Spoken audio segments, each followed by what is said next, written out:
for real science. Professor Sharon, Moshe Sharon, please give your lecture about the salami of the Islam.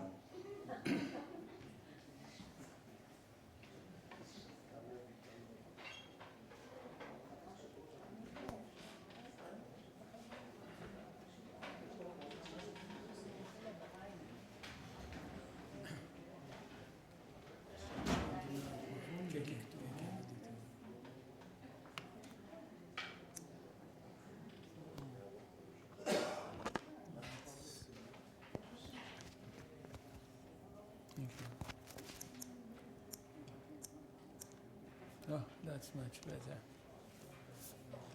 עכשיו? שמחה.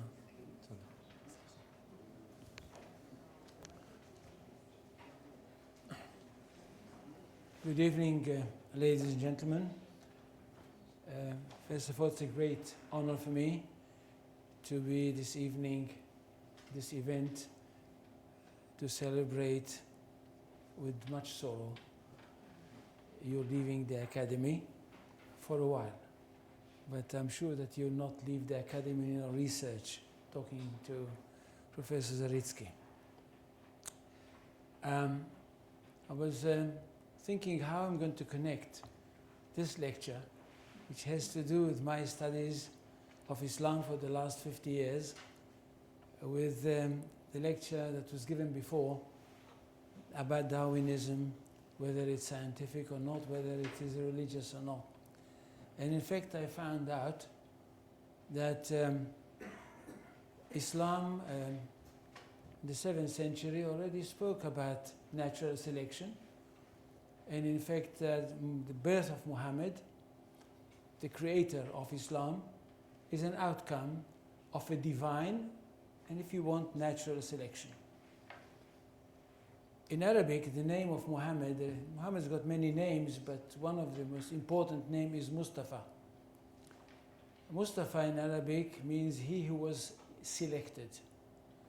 And the idea is that since the time of Adam, the first human being, God selected from every generation the best of all the descendants of Adam. So there was some kind of natural selection, one generation after the other. Until at the end, he selected the best of the best of the best of the best. And this is the Prophet Muhammad.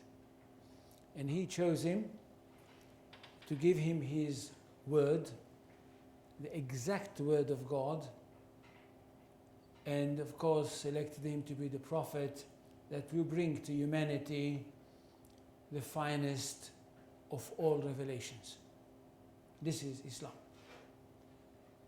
So usually when we speak about Islam, when people speak about Islam, they use terminology which they take from their own culture. It's got nothing to do with Islam. They use terms which they hear and they don't know what they are. And we know it in this country. All of a sudden a word like Hudna appears and everybody writes Hudna. But if you ask whoever writes about Hudna in the newspapers, what does it mean? He's got no idea that we are talking about a legal concept. The last thing that I heard was something like Tahdiya. Now Tahdiya, and everybody started writing about Tahdiya. Of course, people that don't know proper Arabic, I'm talking about proper Arabic, and they don't understand what it means, and they don't understand that the Arabic language being the language of God, the only language of God. All the other languages are not the divine language. This is the language which was God's prophecy, or God's holy book was transmitted. That the Arabic language is the most versatile language possible, and the Arabs are experts in using this language to finesse, which only people that really live with this language understand. So what I want to do this evening with you is to talk about the theory of war, the theory of peace, and talk about few terms which are used by Muslims and by Arabic-speaking Muslims. Like there are many Muslims in the world, we're talking about 1 billion people in the world. We're talking about a huge quantity of people that are Muslims in the world. And it's not such a simple thing to make so many people Muslims. It means that we are talking about a culture which is highly rich, highly interesting, and highly rewarding. And that's what the most important thing. It's highly rewarding because it basically, for the ordinary person, it's a very, very simple religion. I'm not talking about philosophers. I'm not talking about academicians. I'm not talking about the great theologians. I'm talking about the simple person for whom Islam is the most rewarding of all religions. At the end of the story, if he is a good Muslim and he dies, he is going to go straight into paradise, and paradise is described in the most colorful way possible in the Quran. And for this reason, I think we should speak about Islam with great respect. And not just, as I can hear some people say, well, it's Islam, it's nothing. No, it's not. And it's not a simple thing that a person like me and others like me in the academy, in fact, dedicated their life for the studying of this culture. Now, Islam is not a religion in the ordinary, simple way of thinking. Islam is a culture which comprises everything. And most of all, it is a culture based on revelation, and it is a culture which is based on a legal system.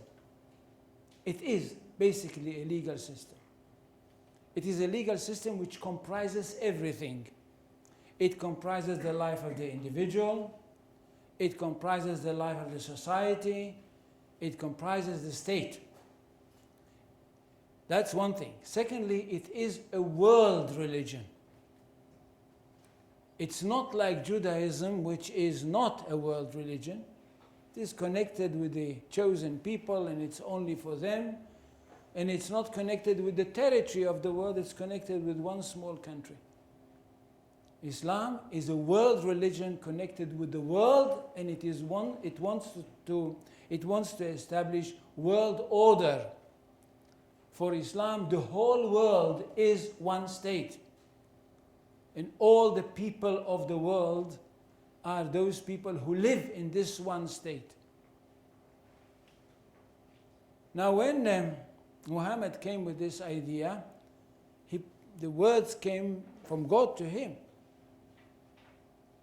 And it says, I don't know how many, do any people know Arabic here?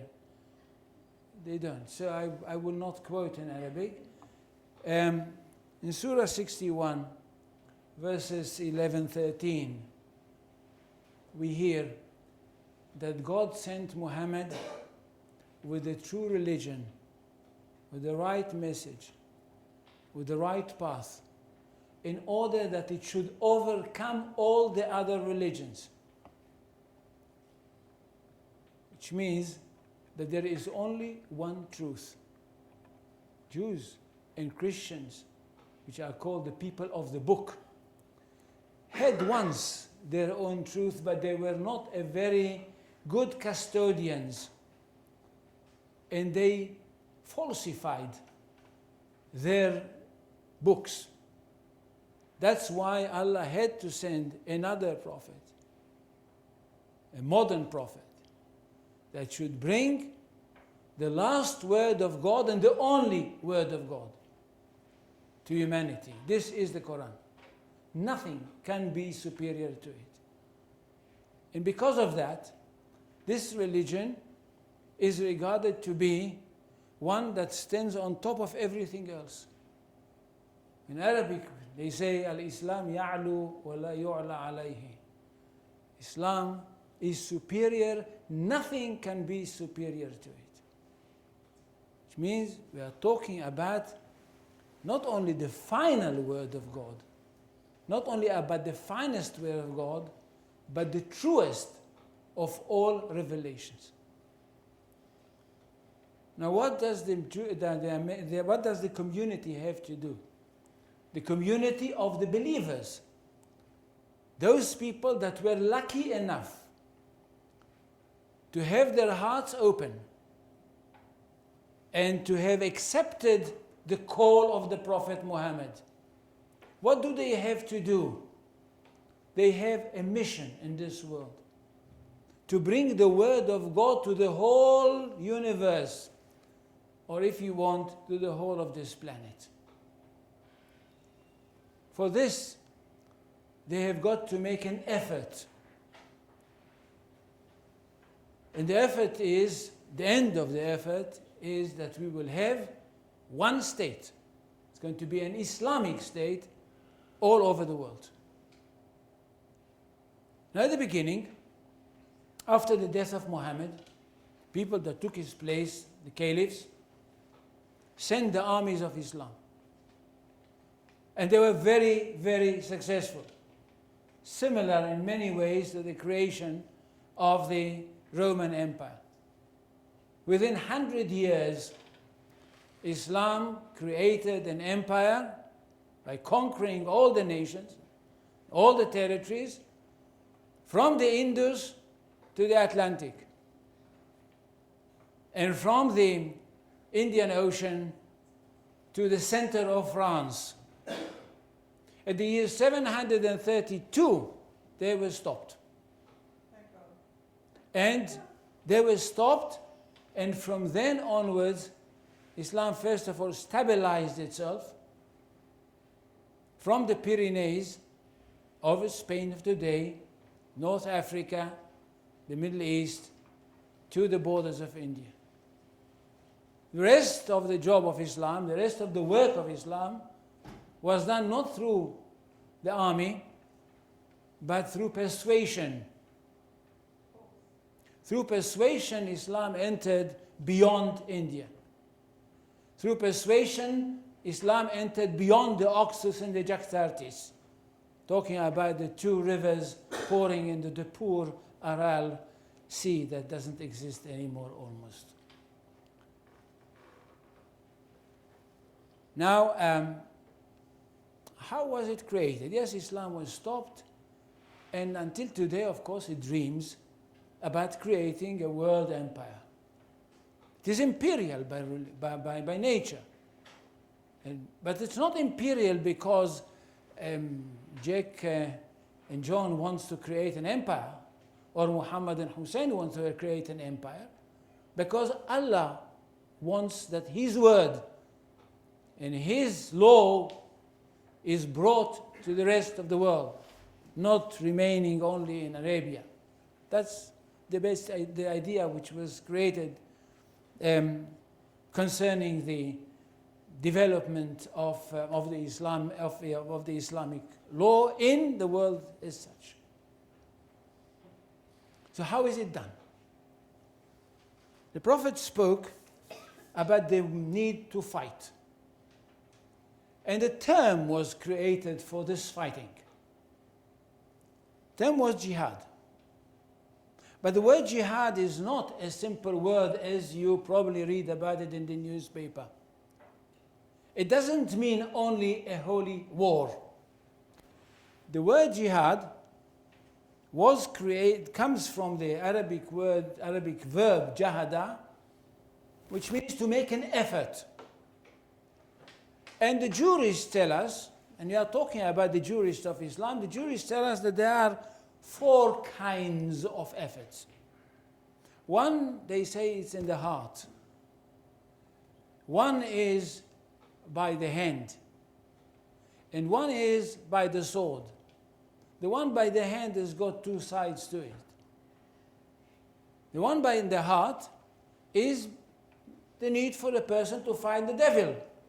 That's a very great jihad. It's not so easy to fight the devil. Nowadays, the apologists of Islam today, they say, no, jihad is only to fight the devil. That's true. That's a very great jihad because you know that it's very difficult to fight the devil, to fight the evil inclinations. But there are also other sides of jihad. There is a jihad by hand. And the jihad by hand and mouth, that's what it's called, jihad by hand and mouth. This is to support doing good and to refrain from evil. But you are talking about a moral idea. The fourth kind of jihad, this is the sword. And this is called a small jihad. It's very interesting. The big jihad is fighting against your inclinations and the moral idea. But the small jihad is to take the sword and to create the empire of Islam. And the sword was used. And the sword was used, as I said, until the 8th century. And then when the Turks came to the world of Islam in the 11th century, it continued. And it stopped finally at the 17th century at the Wars of Vienna. From then on, Islam started its retreat. And found itself in a situation whereby it is not anymore a victorious religion, but a religion which is now being defeated. This way or another, the Mongols or the other. But at the end of the story, we are still with a very, very great empire and with a dream to develop this empire into the world, into a world empire. Now, one asks oneself, what we are talking, in fact. If we speak about a territory which is already occupied by Islam, what happened with the other territory which is not yet being occupied by Islam? The Islamic jurists divide the world into two. Those parts which are already under the rule of Islam are called Dar al-Islam, the house of Islam, or the territories of Islam, or the dominion of Islam. The territories which are outside, which are not yet conquered, they are called the house of war. Now, all what I'm telling you now is based on a book which was written by a Muslim scholar called Majid Khadouri, and the name of the book is War and Peace in Islam. So no, I'm not in fact saying a word which is basically my own. I'm in fact repeating what this very important scholar wrote in 1955. Here and there I'll add a few verses, but basically this is what he wrote, and anybody who is interested in this type of literature is invited to read this book, War and Peace in Islam, published in Johns Hopkins in 1955. So the world is divided. On the one hand, you have the house of Islam, where peace should be dwelling. Peace is only where Muslims are. If they fight amongst each other, and it happened a lot, then they fight amongst each other. It's a family business when they fight amongst each other. But the real enemy